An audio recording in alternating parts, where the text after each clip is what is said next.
A secret you would take to your grave. My mother killed my father. And I'm glad she did. My father was the successful, respectable man you see every day on the streets. He had a senior management corporate job and would probably win the most lovable neighbor if there was such an award to give. He was an affable man, well liked by anyone who knew him. In contrast, my mother was shy, had poor social skills, and was generally seen as a dolt. And for a long time, I believed that she was. Outside the house, my father was known as the long-suffering man whose wife was not quite right up there in the head. He was the perfect father who came to his children's games, while she was usually absent from them. Inside our home, my mother couldn't do a simple chore right. I remember my father always criticizing her work, telling her that a simpleton like her couldn't do anything right. I also remember hating her for it, being embarrassed by her. It wasn't until I left home for college that I realized how utterly wrong I was. Our mother wasn't an idiot. We were just made to believe that she was because our father kept calling her that. He was generous in his insults. Every step she made that he deemed wrong, he would not pass up the chance to lash out at her. He often had something to say about her work. The food was inedible, the laundry was not clean enough, the grocery bill was too high, etc. He also encouraged us to criticize her. She had no job but did all the housework. She cooked, cleaned, washed the clothes, shopped for groceries. My siblings and I did not have any duties at home. My mother even cleaned our rooms. And when we misplaced something, we would blame her for it somehow. She was basically the unpaid maid. I often heard my father shouting at my mother. Sometimes it was about how embarrassed her kids would be if she showed up to any of our events looking like the way she was, how she couldn't even be trusted with money because she often bought unnecessary things, or how he was the only man at his work who couldn't even bring his wife because she would just bore his colleagues to death. She did not have her own credit card or bank account because, as my father often reiterated to her, she was irresponsible in so many ways. On occasions that include gift-giving, like Christmas or birthdays, she would give us presents from the grocery or department stores, places where the home budget would go to anyway. She never received a present from us, though. The last gift I remember giving her was a homemade card I made at preschool, back when I still thought she was great. My mother wasn't physically hit, she was verbally and mentally abused by the whole family. For what I learned, she had a good normal life before marrying my father. She had a good relationship with her parents and had friends. She married young, however, right after turning legal. My father was almost a decade older than her. He already had a job when they met. Her parents were not thrilled that their only daughter was dating an older man, and so when they got married, it was easy for my father to convince my mother to stay away from her parents. He reasoned that they were going to keep them apart. He was also able to isolate her from her friends. He isolated her from everyone, making her fully dependent on him.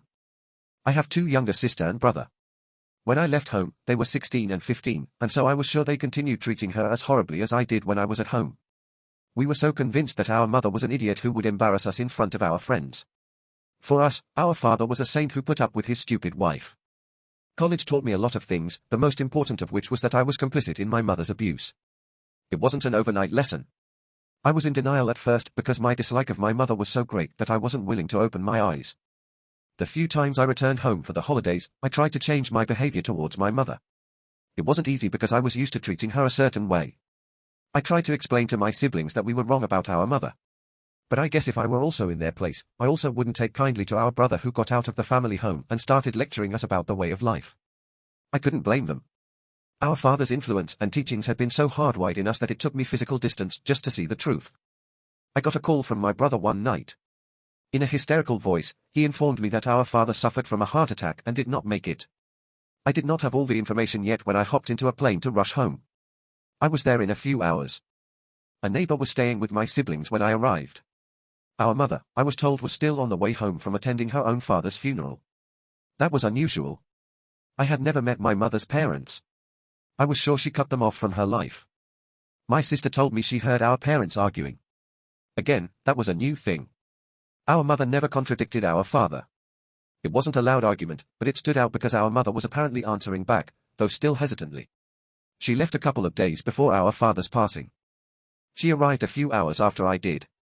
She was quiet, but that was expected. Her children weren't exactly her source of comfort because none would give it to her. My siblings quickly tore into her, berating her for leaving during the time our father needed her the most.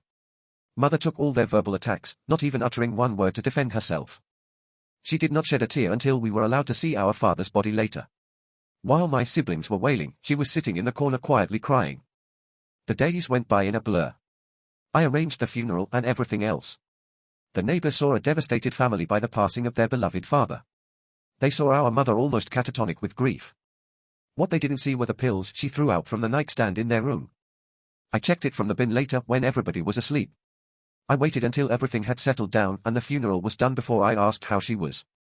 I did not ask her about the pills she discarded. I already knew what they were. I just honestly wanted to know how she was coping. She looked at me and the first thing she said was that father's insurance would take care of us financially. We could finish school if we wanted to. The house was already in my father's name, and therefore now my mother's. She told me what would happen to us kids, saying not to worry because she was still a parent. She then said that it was her first time leaving home that wasn't an errand or a task without my father. She could go to the market or to the pharmacy, the mall or wherever near our home alone if she had to do an errand for the home. However, she couldn't go anywhere else if it was not necessary. She said she found out that her parents had been trying to reach out to her for years. My father, being the controlling abuser that he was, prevented it. Her mother was only able to get hold of her when a friend helped her deliver a letter to her personally. My mother wasn't aware that her parents still wanted to see her. Her father, my grandfather, just died, and my grandmother was desperately trying to get her to listen and see him for the last time. My mother confronted my father about it. My father was not the least bit sorry, just insulted her at his usual fashion. My mother asked him if she could at least go to her father's funeral. He said no. She left while he was at work and my siblings were at school. And with a piercing look, she told me, I am finally free. Whatever doubt I had when I saw those pills, they were gone when she uttered those words. I knew for sure that she did it. She replaced my father's maintenance meds with the pills, knowing they would inevitably do him in. It was so smart of her to go away knowing that my father would die while she was away. The gossips did not say anything about her involvement.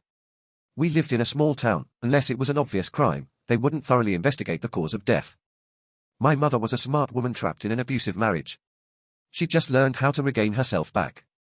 It wasn't easy and it took a while, but she was able to demand respect from her children. The damage my father had caused was so big that even she did not have faith in herself for a long time. She reconnected with her mother and some of her old friends. I never told her my suspicions. And I would never tell anyone, not even my siblings, that she killed our father. She deserved to get her life back. If you liked the story, please give it a thumbs up. Share the video and subscribe for more. Click the bell icon so you don't miss out on new videos. Thank you very much.